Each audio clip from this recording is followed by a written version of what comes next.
Three questions that your brain is always asking at every second of every moment. Has always asked this question, will always ask these three questions.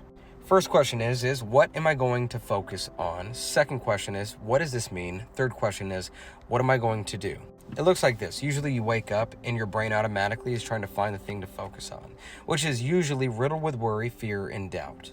So then what ends up happening is your mind, after it finds that thing, says, what does this mean? It says, oh my gosh, I'm not safe. I'm not going to have enough money. The person's not thinking about me. My business is plummeting, whatever it is for you. And then after that meaning comes, what am I going to do? And that, my friend, is called masculine energy. Now, there's three patterns that your mind likes to go to after those three questions have been answered. The first pattern is, am I focused on what I have, or am I focused on what is missing?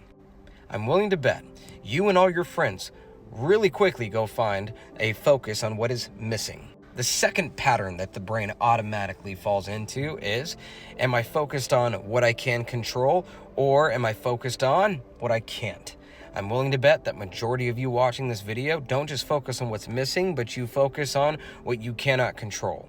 And then the third pattern that people fall into is, am I thinking from my past? Am I thinking from the present? Or am I thinking about my future? Weird enough, if you think about what's missing and you think about what you can't control and you're worried about what's going to happen, then my friend, you're completely out of your power. You have no identity except for the one that's riddled with fear. And then through that focus, you manifest the exact worry, fear, and doubt that you focused on. So here's what I want you to understand by utilizing this framework. Number one, instead of focusing on what you do not have and what is missing, I want you to trade your obligations and expectations with appreciation. Oh yeah, I want you to appreciate what you have. Not by sitting and saying, I'm so grateful that I have this and this and this.